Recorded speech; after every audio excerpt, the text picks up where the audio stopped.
प्रभु तव मूर्ति विनोदकारी पलवन विसरे नहीं जो विसारी जुगल शरण जोल जिन्न जेह नजर समीप रहो हमारी एह। श्री हरि कृष्ण महाराज निजय, घनश्याम महाराज निजय, स्वामीनारायण भगवान निजय। Supreme Almighty, our beloved Bhagwan Swaminarayan, the path maker to our liberation, Pujipad Guruji, and all of you humble devotees that are watching this lecture, my Jai Swaminarayan. Last lecture, we discussed the Vachnamrut, Gadhada 1st chapter, 6th Vachnamrut. This week, we're going to talk about another Vachnamrut, Gadhada 1st chapter, 8th Vachnamrut. The title of this Vachnamrut is Engaging the Indriyas in the Service of God and His Saint. First, what I'm going to do is I'm going to read the whole Vachnamrut, and then just like last time, we're going to thoroughly analyze and understand the Vachnamrut so we can understand Bhagwan and what his motive is and what he likes and what he dislikes. So first I'm going to read the Vachnamrut. On Maksar Sudi 11th, Samvat 1876, American date, November 27th, 1819, Shreeji Maharaj was sitting in Dada Khacher's darbar in Gadhada.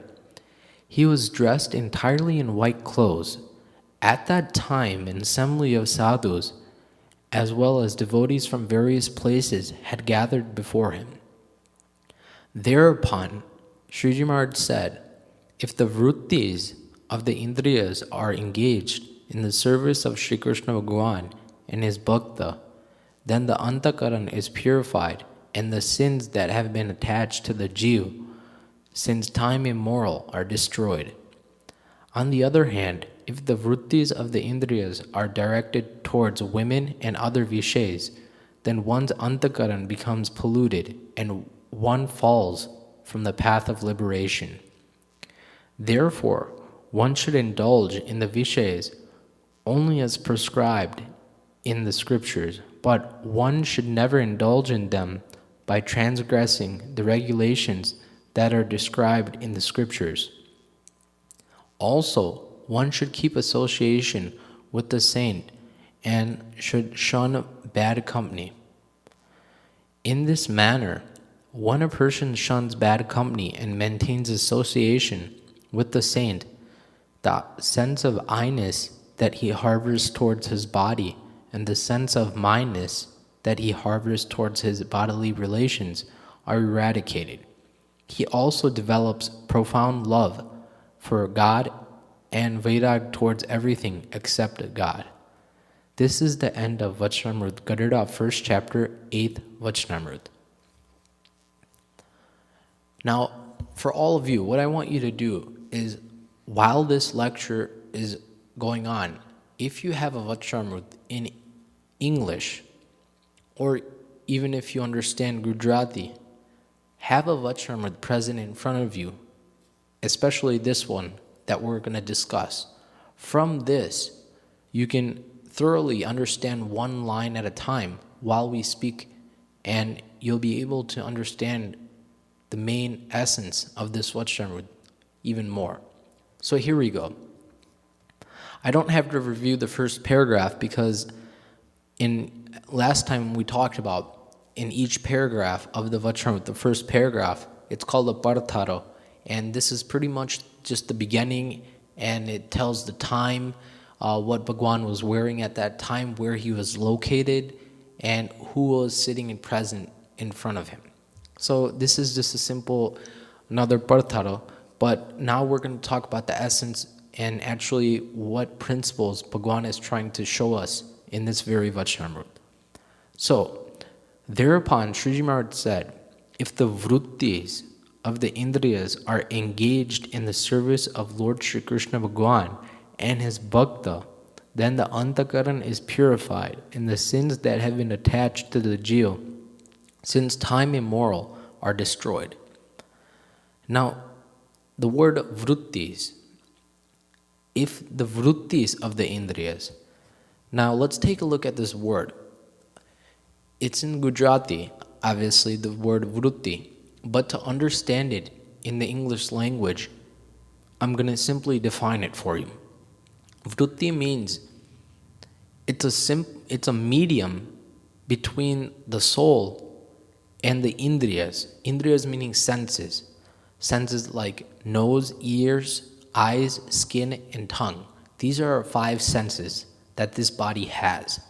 Now, what the vrutti is that you can't see this. This is invisible. But each and every living organism, each and every living thing, we can say humans, we can say animals, we can say bacteria, we can say even trees, we can say plants. Each and every thing has a soul inside of it, which is living. Now, the soul is something that is special. The soul is the one that drives this body or the body of an animal or anything which is living. Without the soul, if there was no soul inside of it, it would not be able to live or function or do anything at all. Now, the soul is very minute. In the Shikshapatri, there's definitions given of and descriptions given of the soul, how it's minute, it's indestructible, it's indivisible, you can't divide it. It's such an entity that is so much powerful than we can imagine, yet we cannot recognize it because we do not have the Atman realization, or we do not know what the real form of the soul is. That's why. But there is a level where one will be able to understand, or one will be able to gain Atma realization, meaning the realization of one's soul, and would be able to see it or have its darshan. But we're just talking about simply the soul.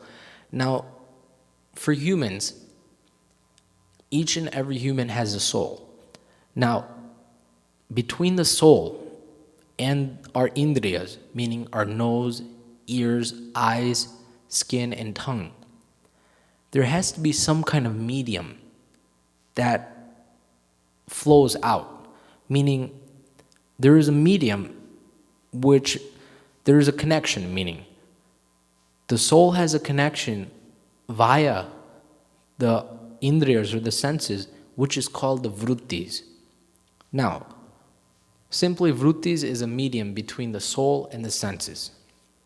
Now, what Bhagwan is saying is, thereupon, if the vruttis of the indriyas are engaged in the service of Sri Krishna Bhagwan and his bhakta, meaning are engaged, if these vruttis that we don't see, but they are there, if these vruttis are engaged in the service meaning seva in Gujarati, seva, service, same thing.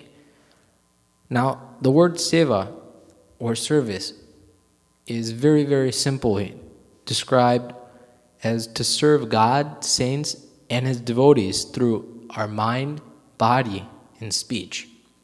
This is the definition of seva, or service, as we can say. So what Bhagwan is saying is, if the vruttis of the indriyas are engaged in the service of Shri Krishna Bhagwan, meaning God and his devotee, bhakta means not only devotees, bhakta means anyone who is devoted to Bhagwan Swaminarayan. That can be considered as a saint, that can be considered as a male devotee, and that can also be considered as a female devotee. Then the antakaran is simply the mind, is purified, and the sins that have been attached to the soul since time immemorial are destroyed. Now, what Bhagwan is showing is the benefit of doing the seva of God and his bhakta, meaning his saints and devotees. What happens is, when one engages one's vruttis, meaning when one engages one's actions, you can say, towards God and his saints and his devotees, Then the mind is purified, number one, and the sins that have been attached to the soul from time immemorial are destroyed. Now, going back to that word vruttis, our vruttis can either go in two directions. One is towards worldly actions, activities, desires, and the second is towards godly activities and anything that has to do with Bhagwan and his saints and devotees. Now, we can say right now that at times our vruttis, meaning our mind goes towards godly related things at times, and then also on the other hand goes towards the worldly activities. Now, simply to give you an example, oil and water cannot mix. Two swords cannot fit in one case. Meaning, our vruttis cannot be engaged in God and worldly activities at the same time. No. Either they're engaged in God or they're engaged in the world. There's two options. Now, from these two options, you may be asking, why should I engage my vruttis to God instead of the world? What benefit is there? Right now, I'm in the world. I'm enjoying what I have. I'm enjoying all the sense pleasures of eating tasty food, buying nice clothes, engaging in all kinds of activities that please my senses, nose, ears, eyes, skin, and tongue. Why should I pull away from those activities, and why should I engage my vruttis, my mind, in the form of God or in godly related activities? Simply because from time immemorial, time has no kind of limit. Time is unlimited. From time immemorial, our souls, meaning each and every person who is on this earth, their soul has been engaging in these worldly pleasures from time immemorial. Yet, one is not satisfied. One does not feel fulfilled that that's it. I've engaged in this much of the worldly activities. Now, I don't want to do any more. I want to now worship God. One never feels like this. And due to that reason, due to keep engaging oneself in the worldly desires, one has not attained God. And due to that, one stays miserable. You may say, how? How is one miserable? Right now, I'm having the time of my life. Well, right now, you may be blind in one way. You may be not able to see that the path down the road is very miserable for you. Why? Well, as time goes on, let's take a look at the phases of our life. During birth and at a young age, one doesn't have too much knowledge, so one doesn't really know about the sense object pleasures of the world or anything like that. But when one starts to become a teenager, and especially a young adult, then one really engages oneself in the world. At that point, one feels very happy. At that point, one feels that one's on top of the world. At that point, one thinks that no one can stop me in this world. But then, as one grows older, when one gets into one's middle life, and then when one starts to retire and become older, one realizes that whatever I have done for the past 40, 50, 60 years of my life, I haven't achieved anything which is worth showing for. So then at that point, one realizes when one's body is unable to function, when one's mind is unable to remember properly, at that point, a light bulb sparks in our head, and one feels that I should have engaged in godly activities from the beginning of my life. Now, engaging oneself in the activities of religious matters doesn't mean that you have to give up the world, doesn't mean that you have to pretty much just become religious and not do anything socially or do anything financially. That's not the meaning. The meaning is do everything. Since one is a householder, do everything, but also keep God with you while doing everything. Also engage oneself in God-related activities time to time. Maybe 1 hour a day, 2 hours a day, whatever you feel is necessary and whatever you think you're capable of doing. But instead of just blowing God off until when one becomes really miserable and one becomes really ill and one develops some kind of disease, and then one remembers Bhagwan. Oh, Bhagwan, please save me from this disease. Please help me out. Well, Bhagwan's going to think at that time that at your adolescent, when you were a young teenager, when you were a young adult, when you were at your prime, you didn't remember me and you remember the world. And now, since you are sick, since you are unable to function properly, now you're calling upon me. Now, if we think about it, we're using God instead of God using us. We're using him so he can take away our misery. But what I'm trying to say is, my main point is, instead of waiting for that time, instead of waiting until one reaches the age where one is retired, why not start engaging in little but consistently some kind of God-related activities? For example, coming to temple, that's a great start. Every Saturday or Sunday, one goes to a temple. It's a great start. There you have the whole environment of religious discourses, religious hymns. Everything is religious there, so that's a great environment for you. By making a practice from such a small age, that really helps one out when one becomes older.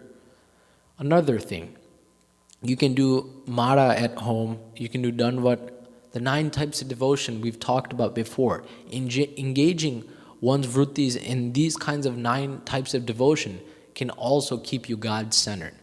So there's many, many ways. It's just that you have to know how to use it. Mostly nowadays, everyone has a phone or some kind of iPod or some kind of MP3 device where one does load music from the world, music of other artists onto that iPod or phone. Just how you're using technology for the world. Also load some religious hymns, kirtans of Bhagwan or some kind of discourses on your MP3 or on your phone as well. This is one way to use the technology that we have right now for the better, for God-related activities. So, getting back to my point, there's 2 paths: God-related activities, worldly-related activities. Now, right now, we're at that step where we're engaging fully in worldly activities.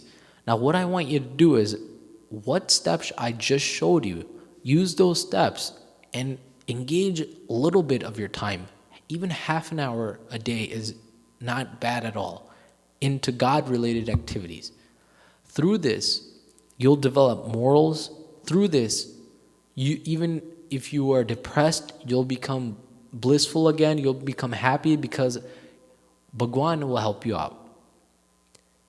Before, when you didn't remember Bhagwan, and then you got sick and you started to remember Bhagwan, Bhagwan will think, where were you when you were engaging in those worldly activities? Where was I? But if you're remembering Bhagwan from such a small age, then suppose when one does become older and one does come across some kind of adverse circumstances or some kind of diseases, any medical or anything, any kind of thing that will make you miserable, And when you remember Bhagwan at that time, Bhagwan will help you out because he knows that you've remembered him throughout your life. So, this is one of the points that I wanted to discuss with you, that there's two ways, but engage yourself in the world, no problem, but keep God with you. That's the main point.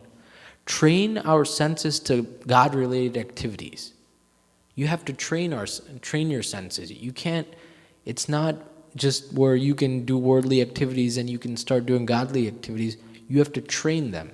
And how can you train them? Now, as we talked about, our ears, eyes, tongue, nose, and skin, these are our senses. Now, how can one train one's senses towards God-related activities? For example, let's start with the eyes. Now, through the eyes, we can see the whole world. We do see the whole world. We see everything. We see good, we see bad, we see attractive, we see ugly. We see everything. Now, what we need to see with the eyes is the form of God. Engage one's eyes in the form of God. Having the darshan of santos, haribhaktos. This is how one can train one's eyes to become more God-related and less toward the world. Second, our ears. You can train your ears, as we talked about before, by listening to religious discourses and also listening to religious hymns or kirtans. Our tongue. We can sing praises in kirtans of Bhagwan. Our nose. We can smell flowers that are offered to God. And lastly, our skin. We can have contact of God and His saints and His devotees. These are the 5 ways one can train one's senses in order to become more God-related. So, moving on. On the other hand, if the vrittis of the indriyas are directed towards women and other vishays, then one's antakaran becomes polluted and one falls from the path of liberation. Now, if one's vrittis are directed towards women and other vishays, now this is the other side. We talked about how seva, if one's vrittis are engaged in seva, now seva is such a great way to please Bhagwan, and there's so many benefits to that. But before that, I want to recap. The definition of seva is to serve God, santos, and His devotees through our mind, body, and speech. Now, how are you probably wondering, how can I serve with my mind, body, and speech? Well, from our mind, we can follow the words of God and His saints, meaning the commands of whatever they said. We can engage our mind in such kind of commands. Number 2, our body. Physically, by cleaning, sweeping, any kind of physical activity, God-related in serving, that's considered to be seva as well. And third, speech. Speech meaning speaking praises and virtues of God and His saints and devotees. These are the ways that these 3 ways are the mediums to serving, and these are the definitions that one should remember. Regarding that, I'm reminding the story of Jinabai. Now, in the village of Mangrol, near the Bhavnagar port, a devotee named Kamalsi Vanja stayed there.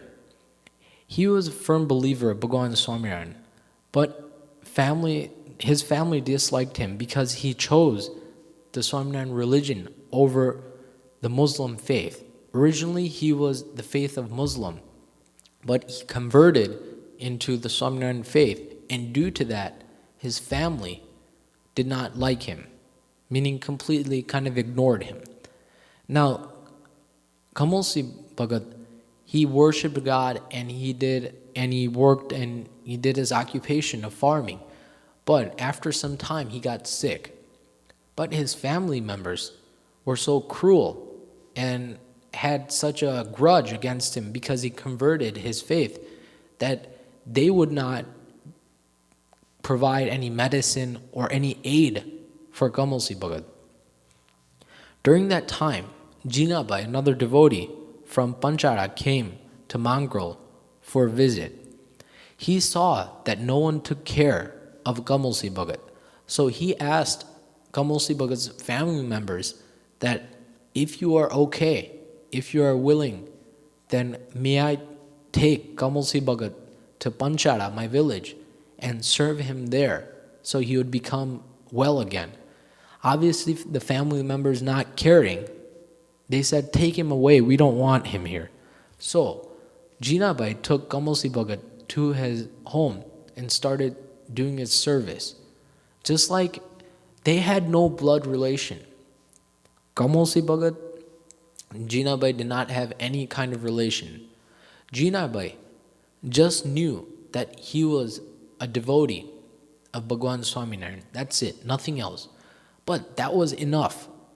Why? Because he understood the mahima, the importance of Bhagwan Swaminarayan. So anyone who had connection with Bhagwan Swaminarayan was very important and was very beloved to Jinabai.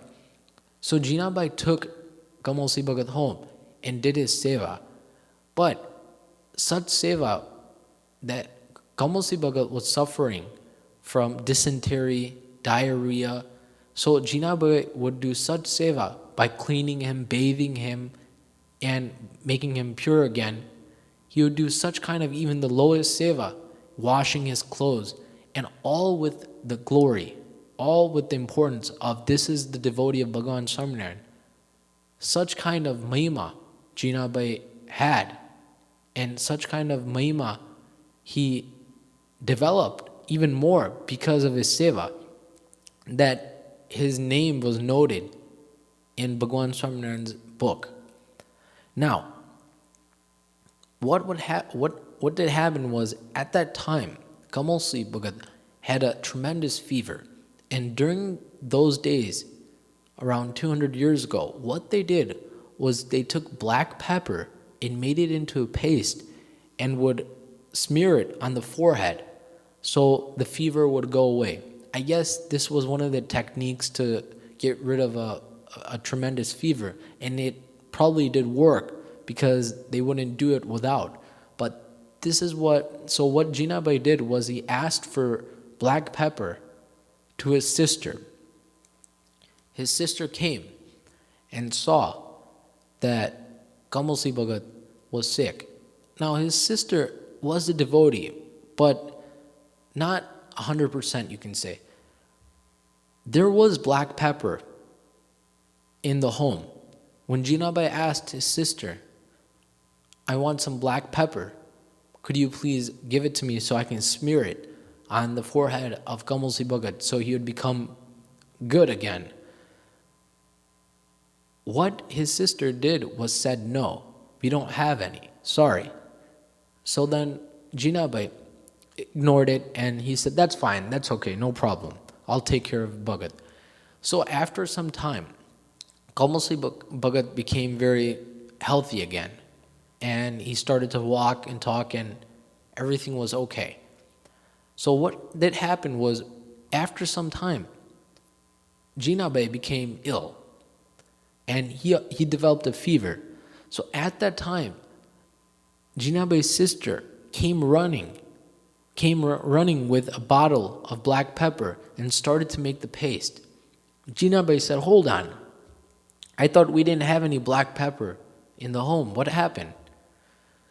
His sister said that we did have it, but I said no to you at that time because I wanted to save it for you if you got sick.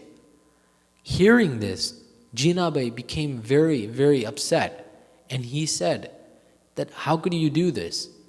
At that time when Kamalsi Bhagat was sick, that was life-ending, and he could have died if we didn't take care of him. Why did you say no? We could have got black pepper another time if I became sick.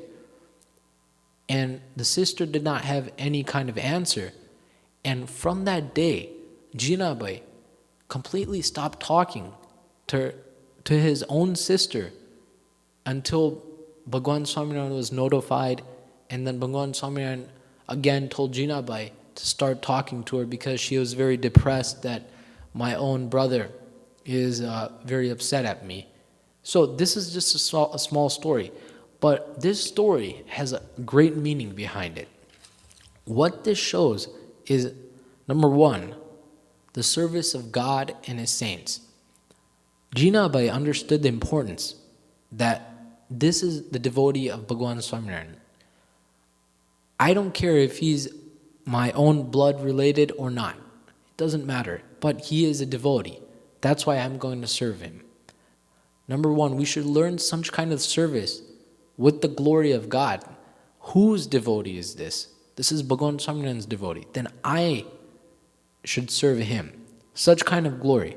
Number two, faith in God, so much so that even he completely ignored his sister because she lied to him, even if he knew that she was lying for him. So if he got sick, then she would be able to provide the black pepper for him.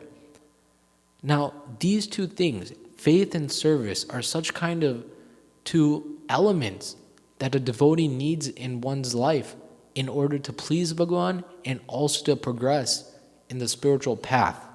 So from this, we should learn that these two elements are very important, and we should learn to obtain these kind of attributes in our life. Moving on. Therefore, one should indulge in the Vishayas only as prescribed in the scriptures, but one should never indulge in them by transgressing the regulations that are described in the scriptures. Now, what this is saying is that the Vishayas, meaning the sense objects, we should indulge in them to a certain limit.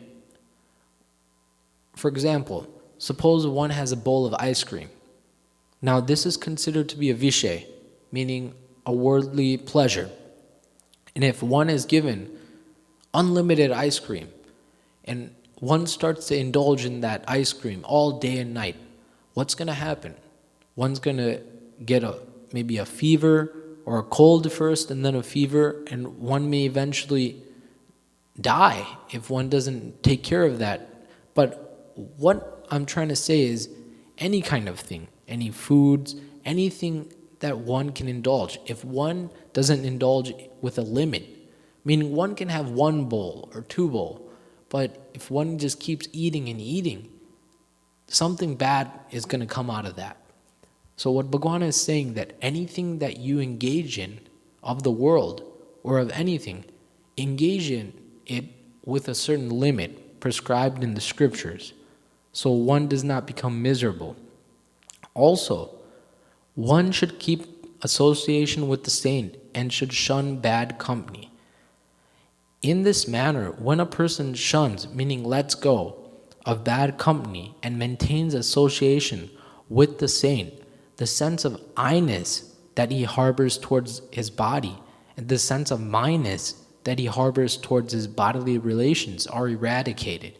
He develops profound love for God and vairagya, meaning non-attachment towards everything except God.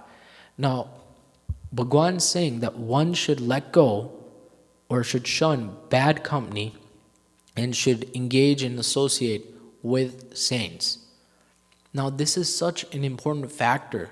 Last Vachnamrut, Gadhada, first chapter, 6 Vachnamrut, we talked about how kusang versus satsang and association versus associating with negative or evil people can really do, what can it really do in one's life. In the same way, Bhagwan is again saying, when one associates with the saint, the sense of I-ness. Now, everyone believes. What does that mean, that word, I-ness? Everyone believes that we are the body. The I-ness is we are the body. But truly, what are we? For example, I am at the age of 24 right now. Did I or do I remember anything before 25 years ago? No. Will I remember this body or anyone here after another 100 years? No. Meaning, this body is temporary. The true form is our soul. Now, understanding this, the problem is that the I-ness word, what the problem I'm describing is that the soul is our true form, but what the soul believes right now, due to ignorance, due to Maya, is that I am the body. And due to that, it's miserable. Due to that, we have misery in our life and we experience all kinds of ups and downs. If one starts to believe oneself as the soul, not the body, and if one practices this on a daily basis, then one day one will realize oneself to be the soul and not the body. And no matter how many pains come on this body, one will never become miserable. Why? Because one understands oneself not to be this body, but the soul itself. So this is the word of I-ness. The word of my-ness that Bhagavan is talking about is, these are my parents. This is my brother. This is my sister. These are my relatives. Yes, you are living in the householding life. You do have parents. You do have a mother, father. You have everything. No problem.